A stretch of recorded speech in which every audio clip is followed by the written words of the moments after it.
Hello, good evening, everyone, and welcome to this lecture in the Islamic History and Thought series organized by the Institute of Ismaili Studies. Thank you very much for joining us today. My name is George Warner, and I'm a research fellow here at the Institute of Ismaili Studies. And it's my great pleasure to introduce our speaker and our discussant. And we're very grateful to both of you that you're here with us. Firstly, our speaker, Dr. Dunya Rashid, who is a scholar of Sufism, of philosophy, the philosophy of language, and the school of Ibn al-Arabi. Dunya has written a frightening number of books with wonderful titles such as The Written World of God, published by Anwar Publishing, Bedeviled, Jinn, Doppelgangers in Islam and Akbarian Sufism, published by State University of New York Press. The subject of the current talk, I believe, will be focused on the Nightfolk, published by University of California Press, and she has another book forthcoming with Penn State University Press, which is Azrael Encounters with the Angel of Death in Islamic Thought and Culture, which is enough to keep us all very busy. Toby Mayer, Dr. Toby Mayer, I should say, is our discussant. Toby Mayer is a senior research associate in the Quranic Studies unit, again here at the Institute of Ismaili Studies. He's taught courses on Muslim philosophy, Sufism, Quranic exegesis, and many other subjects. He too has published a number of books, including his translation of Shahrastani's esoteric commentary on the Quran, Keys to the Arcana, Struggling with the Philosopher, A Refutation of Avicenna's Metaphysics, which he co-authored with the late Wilfrid Madelung. And he has a forthcoming translation and study of Najmuddin Kubra's Fawa'ih al-Jamal. Just to give you an idea of the structure of this evening, Dr. Rashid's talk will last between 30 and 40 minutes, and then Dr. Mayer will give a response to which Dr. Rashid can respond if she wants to, and then we will open up the floor for questions for the audience. Please type those in the chat box. I'm sure you know how to do that. And overall, the session should take between an hour and 90 minutes. And that's everything that I need to say. So again, thank you all very much, and especially our two speakers for coming. And Dr. Rashid, over to you. Thank you. I will just quickly share my... Oh, someone else is sharing the screen. I need a permission to share. Okay. Let's see. So all is well. We can begin. It is really a pleasure joining you today and getting an opportunity to hold a lecture based on my latest book, The Nightfolk, which was published not 3 days ago with the University of California Press. My research in general revolves around the teachings of Muhyiddin ibn al-Arabi, who was a Sufi scholar, poet, and philosopher. But specifically today, we will be exploring Ibn Arabi's teachings on the black light and his philosophy of the night, which was mostly preserved in several books of his, which you can see listed on the current slide. In this lecture today, I will be seeking to demonstrate that even the most popular, the most widely read and cited Sufi works such as Al-Futuhat al-Makkiyah, for example, retain the power to shock and surprise today, remaining a fecund ground for scientific inquiries.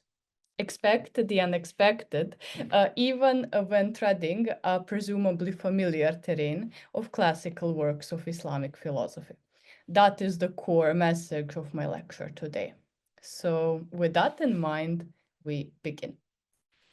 Hegel is not a philosopher.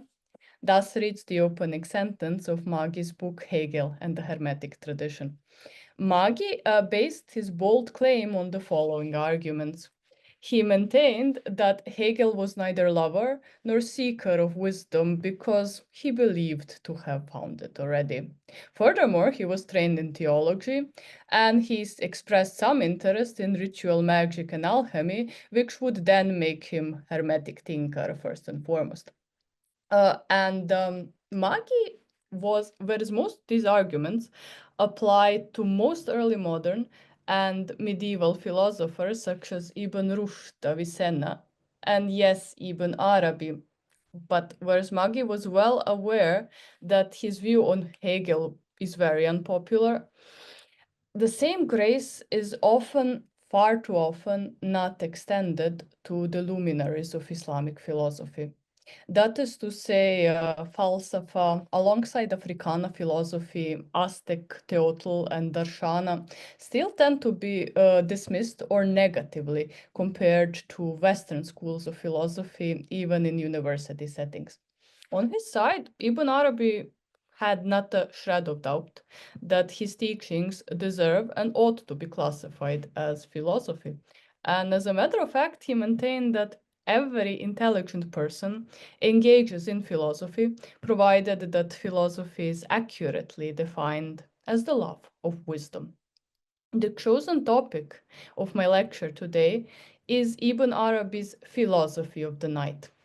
Jason Mohageh felt that philosophies of the night should always commence from awareness of night travelers, and the thief, the runaway, the sorcerer, drunkard, and the harlot were among the night travelers that Mohageh named and studied. Sheltered by the night travelers are restless, while everyone else takes a rest. And the lofty Nightfolk Ibn Arabi described are no different than thieves and prowlers in this regard. The Nightfolk, whose beliefs and practices Ibn Arabi studied, were described in his works as the most knowledgeable and most advanced of all spiritual seekers who were active in the period after Hijrah and the death of the Prophet Muhammad, and who presumably remain active until today. Over the course of centuries, many people were identified with the Nightfolk, but in his works, Ibn Arabi recognized just two men as being worthy of the title, the 10th century ascetic and poet al-Mifari, and the 12th century Pandit Abu Abdullah al-Murabit. If one were to meet a representative of the Nightfolk, Ibn Arabi said, probably the first thing they'd notice is their beauty, their intelligence, and their eloquence, as well as their utter disregard for their fellow humans. The love of God, Ibn Arabi said, makes the Nightfolk blind to the world. And this love, which is bordering obsession, causes them to be indifferent and cruel towards their friends, provided that they have any friends to begin with. Ibn Arabi, who did not mince words, outwardly, outright described the Nightfolk as evil men, evil friends of God. That is not to say that he deemed them guilty of any sin in particular. Sometimes it happens, Ibn Arabi said, that God seals the human heart so that the person in question would love him alone.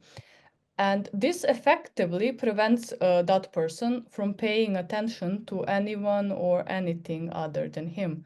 And although such a person might appear monstrous to others and their fellow humans in particular, God will never be unhappy with them, never, Ibn Arabi said. The Nightfolk, Ibn Arabi claimed, are the greatest lovers of the divine beloved, forever in his favor. The letter Lam Aleph was used as a symbol of relationship between God and the Nightfolk in Ibn Arabi's works. And this shouldn't be particularly surprising. Several years ago, I actually conducted a playful experiment. I tried writing a book that would provide an overview of Ibn Arabi's teachings concerning the act of Genesis and the structure and nature of the universe by focusing only on what he wrote on letters. And the experiment was, at least partially successful, leading to the publication of my book, The Written World of God. Letters are potent symbols and metaphors in Ibn Arabi's works. He referred to them as the building blocks of existence, and he famously described the universe and all in it as the words of God inscribed on parchment of existence. I was referring to the letter Lam Alif seconds ago, and just as a quick note, today it is generally assumed that the Arabic alphabet consists of 28 letters. But Ibn Arabi himself liked quoting the saying attributed to the Prophet Muhammad, that those who refuse to recognize Lam Alif as a real letter will be condemned to hell. And so Ibn Arabi sequences of letters, and you can see one such sequence in Ibn Arabi's hand from the holograph of Kitab al-Tajalliyat, consists on 29 letters with in this sequence, letter Lam Alif being represented as the 28th letter of the alphabet. Ibn Arabi perceived the letter Lam Alif as a prime symbol of natural love, as he referred to it. He explained that living beings who are consumed with natural love are no longer capable of differentiating between the person they love and themselves. Simply, the force of their desire intermingles the lover and the beloved in the imagination of a lover, like the orthographic form of the letter Lam Alif merges two letters together. Ibn Arabi explained that jealousy is an attribute of love, both human and divine. And God, the creator, was actually described as a jealous beloved in Ibn Arabi's works. He claimed to have personally heard, how God instructed the Nightfolk to pay no heed to this world or the next. Although the visible world and the human soul are both abundant in the signs pointing the way to God, the Nightfolk were requested to isolate themselves from their fellow humans and embrace the darkness of the night in the solitude of their homes. In return, God promised to the Nightfolk the totality of knowledge. That is to say, he promised that he will personally reveal to them all secrets of the Quran, which contains all knowledge there is according to Ibn Arabi. God also promised that he will keep the Nightfolk safe from all harm and misguidance, so even if one of them were to walk into hell, for example, a fire would not dare approach them. Ibn Arabi also claimed to have heard God instruct the Nightfolk never, ever to read the Quran on their own, so as not to misinterpret the text. Such is the love the Nightfolk feel for God that Ibn Arabi hinted it is not impossible that they would reject the authority of his prophets and even Muhammad himself had they had a chance to meet Muhammad. Yes.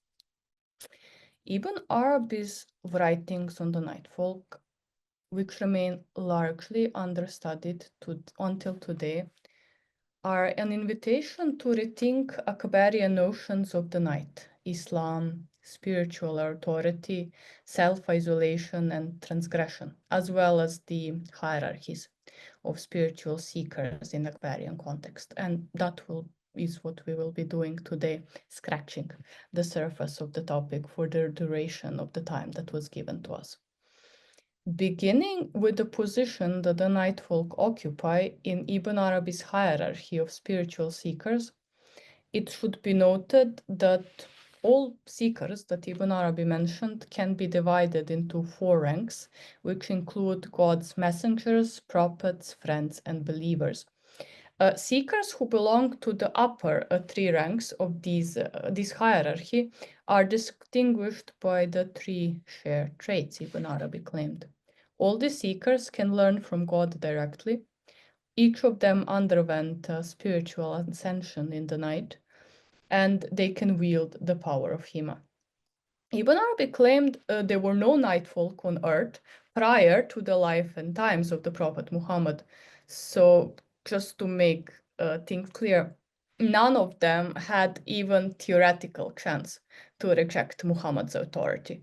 So we can only speculate what choice a certain representative of the Nightfolk would have made had they found themselves standing before the Prophet Muhammad, such as they are, that they recognize the authority of no human and refuse to learn from anyone other than God.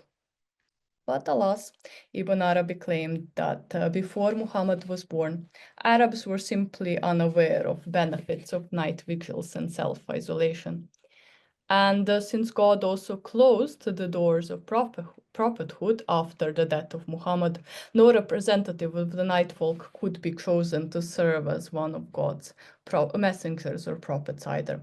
Ibn Arabi believed that they are the most exalted among God's friends, however, owing to the knowledge of the Quran they possessed. The night is the source of knowledge, power, and protection for the Nightfolk. Unlike the day, the night offers the possibility of a direct contact with the divine beloved to spiritual seekers. And Ibn Arabi claimed to have heard how God warned the Nightfolk. There are only night and the day. I will not seek you out during the day, for I made the day for you. And I will not descend to you during the day, for I handed the day over to you. But I made the night for myself, and I will descend to you during the night to speak intimately with you, to have a hushed nighttime conversation with you, and to fulfill your needs. Ibn Arabi also noted in his works that the night is the time that is the dearest to lovers, because this is when they meet, and being alone with the beloved takes place at night. Not only does the night offer a possibility of direct contact with the Creator, but it also offers the opportunity of seeing God's signs and waymarks that He provided for spiritual seekers bathed in divine light. Over the course of centuries, numerous Sufis have spoken of their experience of black light. These experiences were typically described as bewilderment followed by the annihilation in God. And Walter Kusters, for example, compared his personal experience of psychosis to the descriptions of black light he found in Henry Corbin's works of Sufism. He contrasted the so-called white light of pure reason and the natural light of the sun with that black light of isolated oneness as it appeared to him.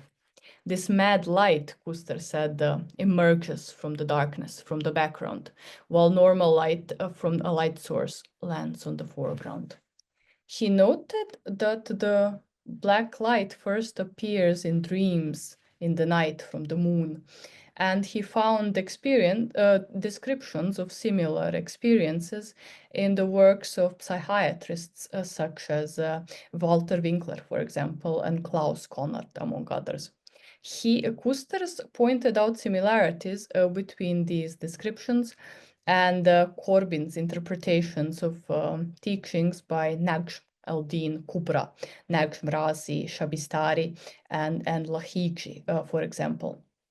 Corbin's choice of authors that he analyzed in his works reflects his belief that the black light is essentially an Iranian concept that is rooted in Manichaeism and, as Corbin put it, quoting Suhrawardi's Neo-Zoroastrian Platonism.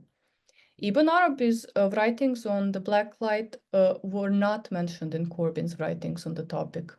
And this may be attributed in the part to the terminology Ibn Arabi used, whereas the terms such as the black light of lordship and the black light, Nur al-Aswad, are quite common in the works of later date Akbarians. Ibn Arabi did not use the term the black light itself. That being said, on numerous occasions, he did underline that the night is both black and dark. And one of the most vivid descriptions of the dark light of the night survives in Ibn Arabi's book Mashahid and Al-Asrar Qudsiyya, where he speaks of the light of God, which in which none but God can see themselves. Notwithstanding the fact that Ibn Arabi did not use the exact term, the black light, in his works, one can safely assume that the light, which he describes as completely opaque and intense in Mashahid al-Asrar al-Qusiyya, would appear black to the human eye. But appearances sometimes can be deceiving, and some interpreters of Ibn Arabi's works claim that the black light he described is actually colorless. Hussein al-Baithmani was among the prominent supporters of this theory, as well as contemporary scholars Abu Ala Afifi and Zahra Abdullah. The reasoning was based on the assumption that the radiance of night does not allow humans to differentiate between forms and colors. And now, if we were to define and describe colors as the visible spectrum of light waves, then black is not a real color. And this has been a prominent opinion in the West as of the 17th century. But on his side, Ibn Arabi did not doubt that black is a real color like blue or red, for he believed that colors do not get their existence from light. To the best of my knowledge, there are no surviving works of Ibn Arabi discussing color vision in detail. Chapter 90 of his magnum opus, Al-Futuhat al-Makkiyya, merely attests that color vision depends on human eye, quoting, even though one does not know exactly how this happens. This is not to say that colors don't have objective existence. On his side, Ibn Arabi taught that all color things are colored in tinted veils, and each of these veils has certain properties which then make those things underneath the veil appear black, red, or yellow to the human eye. However, neither darkness nor light have any impact on these veils, and Ibn Arabi noted that coloring merely represents the color that the eye sees, though this is not necessarily the actual color of a color thing. The sentence is very important because he said if these colored veils were to be removed completely, then each person would be able to see for themselves that all things and objects in existence are actually white in essence. And the dark light of the night is not an exception in this regard. It is white rather than colorless under the veil that covers it. Whereas other colors owe their existence to tinted veils, Ibn Arabi did not explain how the color white gets to be created. Still, he noted that God himself proclaimed that white is the best of colors because it does not owe its existence to anything, like God himself does not, like this existence of God himself does not depend on anything or anyone. He noted that Ibn Arabi said that whereas all colors return to white, white does not return to any colors, quoting the ayah from the Quran, "We are of God and to him we return." And that leaves us with the question that needs to be answered. Why would God make his white light appear dark to humans? This is a particularly puzzling question in the light of the fact that the dark colors carry negative connotations in the Quran. Black, however, gradually came to be associated with power and dignity among Muslims over the course of centuries. The Abbasid dynasty adopted black as their official color, and the Prophet Muhammad purportedly wore a black turban to celebrate his triumphal return to Mecca. Ibn Arabi seems to have been influenced by these changing attitudes in Muslim cultures and societies, and both he and his students and successors emphasized relentlessly the importance of Muhammad's choice of turban. This turban of blackness, Imama al-Sada'a, eventually became a synonym for dark light and the supreme power of God in Akbarian Sufism. Ibn Arabi in particular claimed there are no colors indicating sovereignty and lordship except for black, and this might be the answer to our riddle. Namely, Ibn Arabi clarified in his work Kitab al-Isfar that divine lights are exceptionally powerful. So when a powerful light outshines the light of the outside, human beings lose the ability to differentiate between light and darkness temporarily. Hence, there is a possibility a spiritual practitioner might reach the conclusion that divine lights are dark or black. But here it should be noted that Ibn Arabi did not really think that the divine light blinds the eye. It sometimes overpowers the eye. It sometimes deludes the eye into thinking that the world and the light are black in color. But divine lights do not make the eye blind. Quite the contrary, when the immense power of the divine light combines with the light of the eyesight, it enables a person to see things clearly in the night. Whereas most Sufis agreed that the dark light is divine of nature, they were never in exact agreement or the exact origins of this light, on whether it comes from the throne of God, for example, from the mystical realms or Khalya, or cherubims, or the moon. Even so, the black light was almost universally described as the light from above in Persian Sufism. Ibn Arabi, however, claimed that the divine light actually shines from the earth, from below the veil of the night that engulfs the earth. This is a major point of difference between the notions of dark light in Akbarian and Iranian Sufism. Not a few Sufis were also locked in disagreement on the exact properties of the dark light. Whereas the black light has long been associated with God's majesty and the totality of the divine names in Iranian Sufism, Ibn Arabi maintained that actually all divine lights are the self-disclosures of the divine name, the light, El-Nur. And he also believed that the very nature of light compels it to dispel doubts and ignorance. And the dark light of the night is not an exception of this regard.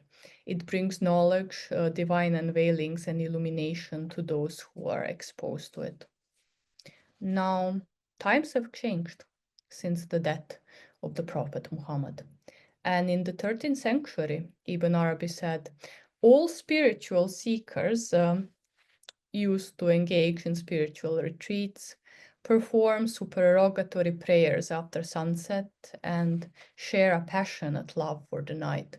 And not all those who did these things, who engaged in night vigils, were counted among the Nightfolk in Ibn Arabi's works. He identified 5 distinct criteria that set the Nightfolk apart from other spiritual seekers. For instance, he believed that they were singled out for the divine descent. There are sound hadith attesting that God descends every night to the sky of this world. And Ibn Arabi believed that he does so only so that he could converse to the Nightfolk. He furthermore claimed that the Nightfolk are the sole reason why the night was created. He thought that nightfall is actually a consequence of the rotation of the heavenly spheres. And there is a diagram, a surviving diagram in Ibn Arabi's own hand, depicting the planet Earth surrounded by the heavenly spheres. The sphere of the sun, which is the fourth of these heavens, was named after the star it contains. And Ibn Arabi believed that all celestial bodies float passively in their spheres, and then the revolution of the heavenly spheres makes the celestial bodies revolve around the earth. This essentially means that nightfall is caused by the revolution of the sphere of the sun. Ibn Arabi thought that God coordinates the revolution of the sphere of the sun personally, making sure that night follows after each day. And such was his love for the Nightfolk, Ibn Arabi said, that he created the veil made of night to shield them from the world, to have them all for himself. As a result, Ibn Arabi claimed no outsider ever had a chance to learn about their customs, their beliefs and practices before him, until God revealed the existence of the Nightfolk to him by the means of divine unveilings.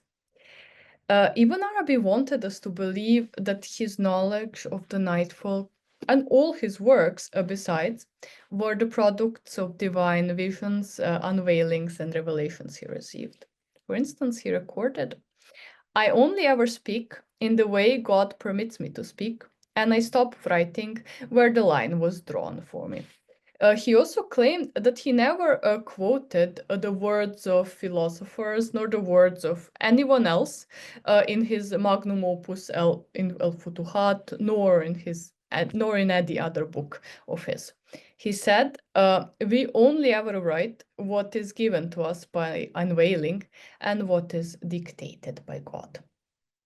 Strictly speaking, of course, this was not the case, but often. Far too often, contemporary researchers take Ibn Arabi's words for granted.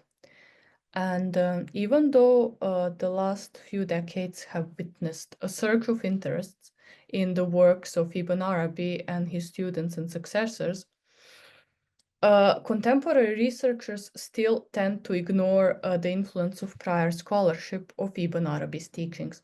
And in my latest book, The Nightfolk, I tried to explore the origins and manifestations of Ibn Arabi's writings on the Nightfolk in the works of numerous other scholars.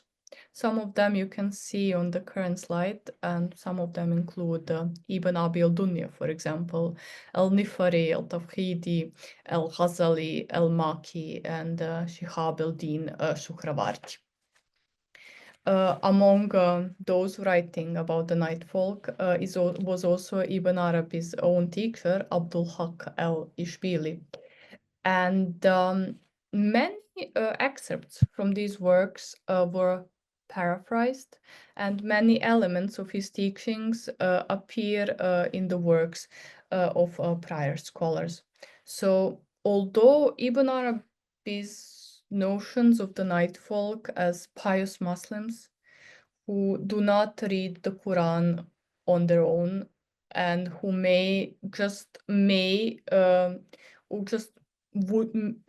possibly would have even refused to obey Muhammad have they had the chance to meet him. Whereas these elements, these teachings sound shocking. They're not as innovative as Ibn Arabi would have liked us to believe. And one of my main goals in my book, The Nightfolk, was to examine how did this concept of the Nightfolk change and develop over the course of centuries in religious works and literature. But back to our main topics, the features and criteria that set the Nightfolk apart from other spiritual seekers. Ibn Arabi claimed that only the Nightfolk are familiar with the nature of the relationship between God and the night. Their knowledge of the night also includes the understanding of the divine descent. Therefore, the Nightfolk are the only people, Ibn Arabi said, who could offer us the definitive interpretation of the Hadith, describing God, how he descends to the sky of this world every night. I wanted to say that this Hadith, quoted Hadith, also implies or asks the question of what is the exact location of God in the night, whether he literally descends to the sky of the visible world, or as some have speculated, merely reveals himself to the human heart. Well, Ibn Arabi believed that only the Nightfolk could give a definite answer. The fourth defining trait of the Nightfolk is that no veil remains between them and God once God descends to the sky of this world. And this is yet another potentially problematic, potentially a shocking statement, given that the Hadith attest that there were 70,000 veils of light and darkness between God and Muhammad, and that if it were not for these veils, the glory of God's face would burn the prophet to the dust. And there are also verses in the Quran describing that when he reveals himself to the mountain instantly crumbles to dust. Ibn Arabi did not come up with this idea himself of God speaking directly to the Nightfolk with no veils between them. With some scholars like Isfahani trying to explain away the controversy by suggesting that God will perhaps show himself to the Nightfolk in that and not before, but no such explanations were provided in Ibn Arabi's works.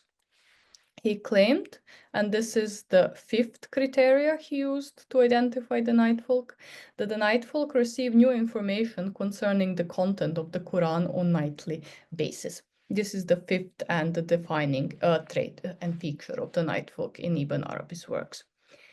Because an average believer receives revelations concerning the content of the Quran at irregular intervals only, this is something that sets the Nightfolk apart from others.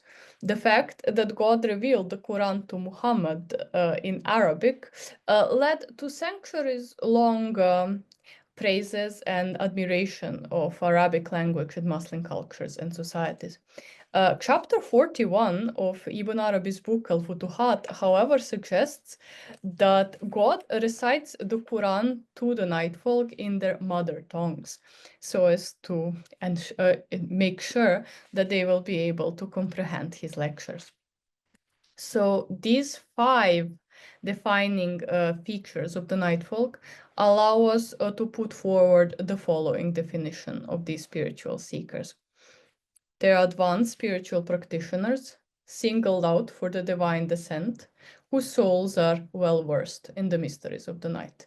They are blessed with fresh insights concerning the content of the Quran at nightly basis, and nocturnal darkness was created for the sole purpose of keeping their meetings and conversations with God a secret from the world.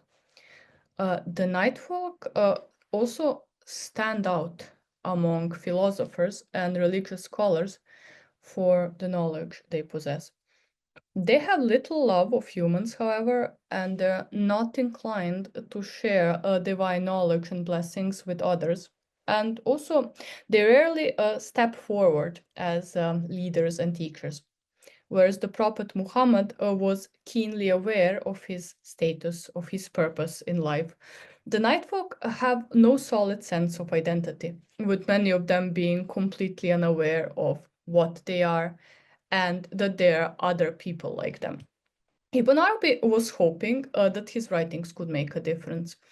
His goal was to expose the existence of the lovers of the divine beloved to the world, and possibly to give the Nightfolk a sense of duty, a sense of direction in life. He made no real effort to correct them, however, even though he judged them evil.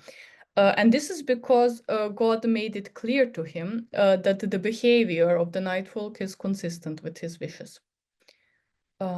Consumed with love for the divine beloved, not a few Nightfolk are completely unaware of their lofty spiritual station.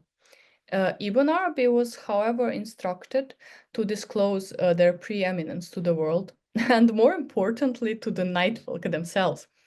As William Critic demonstrated, Ibn Arabi and his students and successors did not think it unusual for an advanced spiritual seeker to be unaware of their station and rank.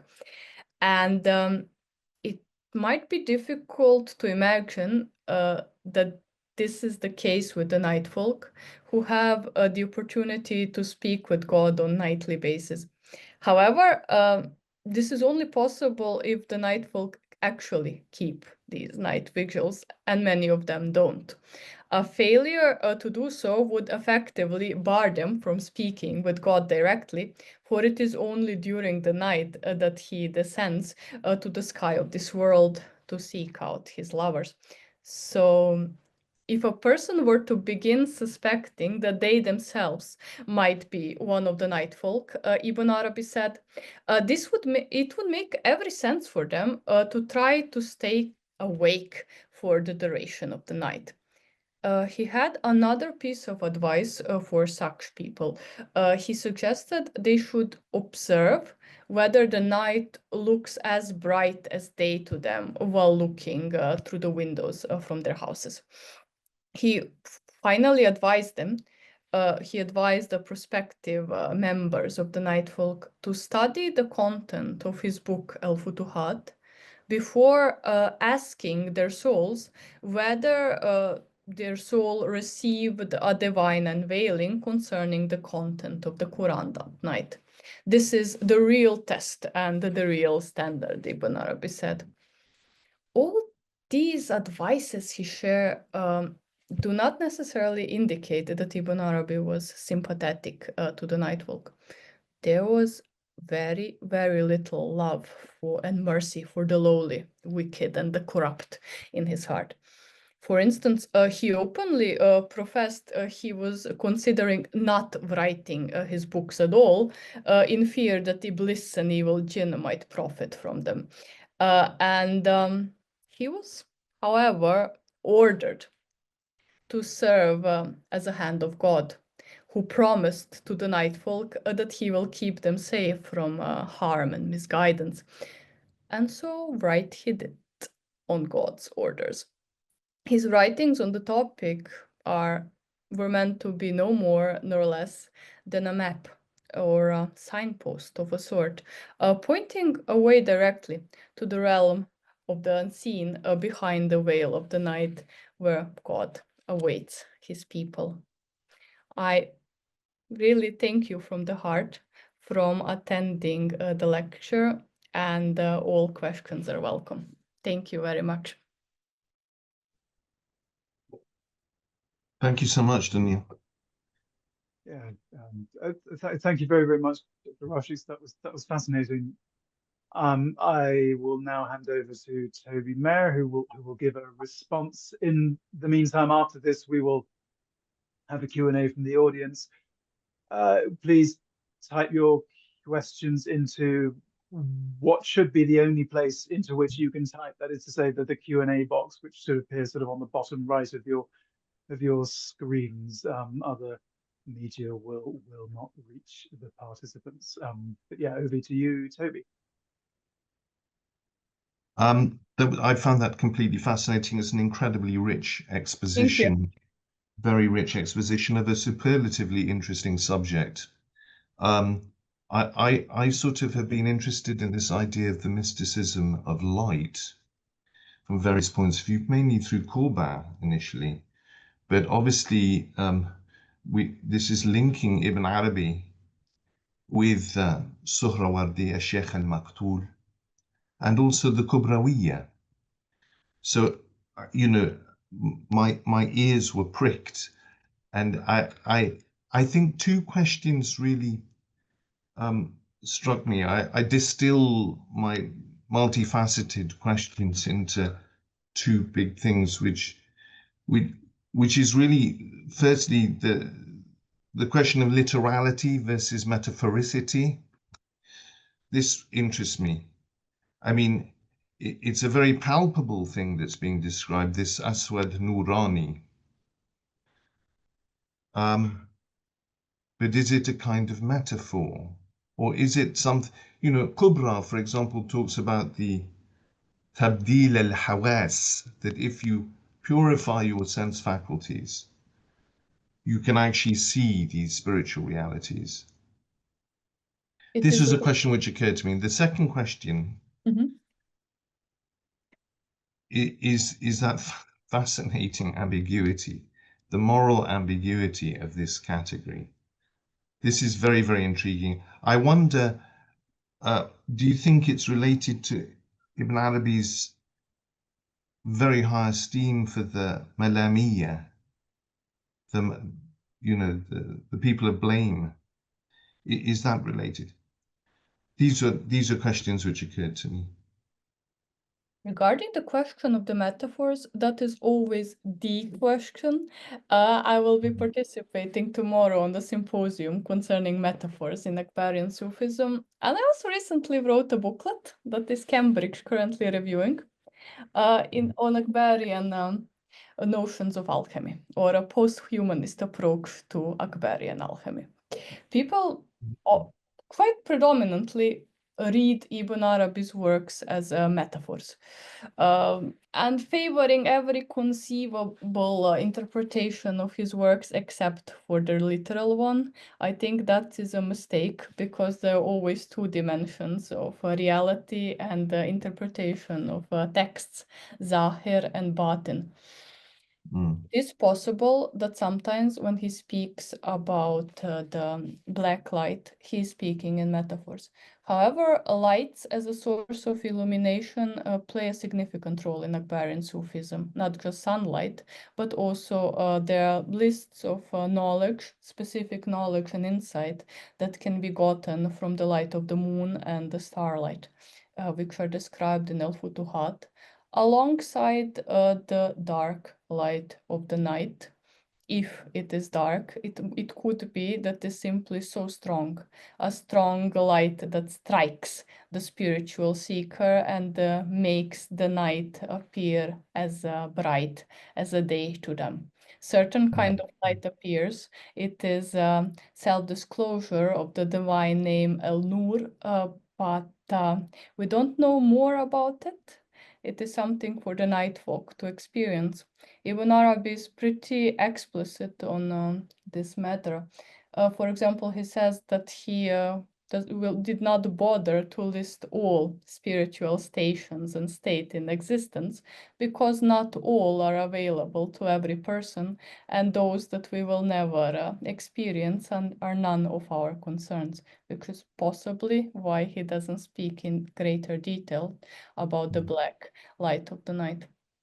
Your question about metaphors is very fascinating to me, but when I study metaphors, I always remember one sentence for a paper Omar Ben Isa wrote, that in Akbarian context, metaphors are no less true than reality.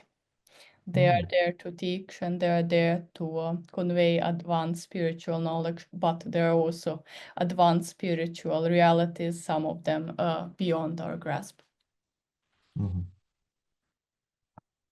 And the moral ambiguity issue?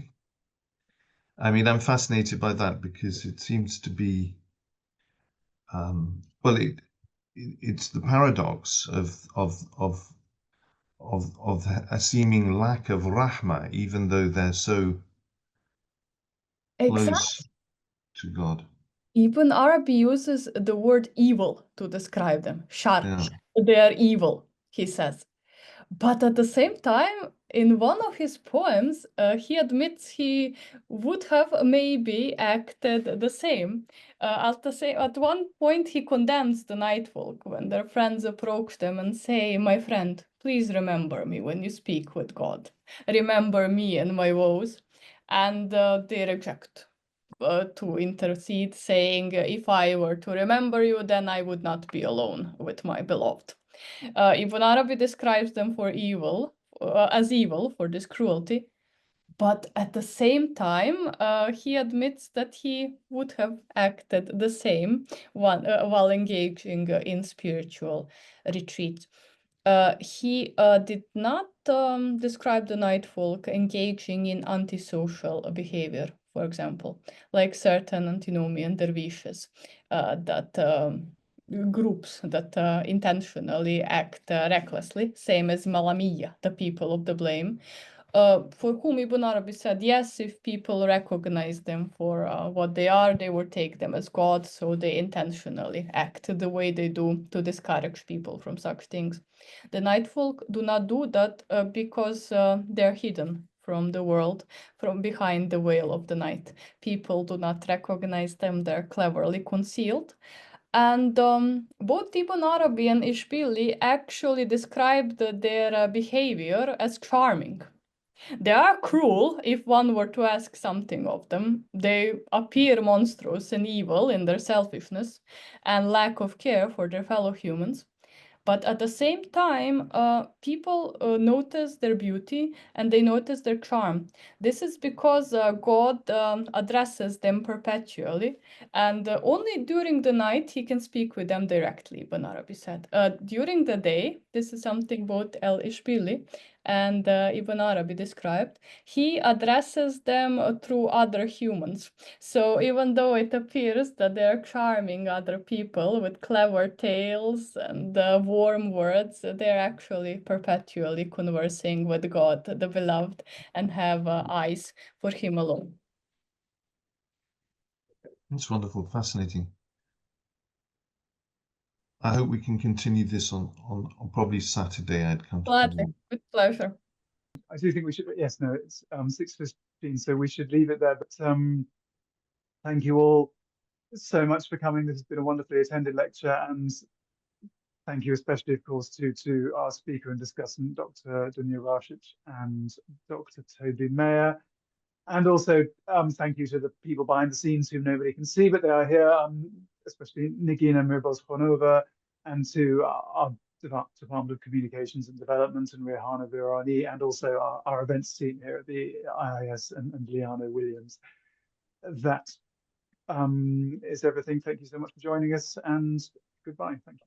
Thank you for the Thanks so much. Thank you. Pleasure meeting you.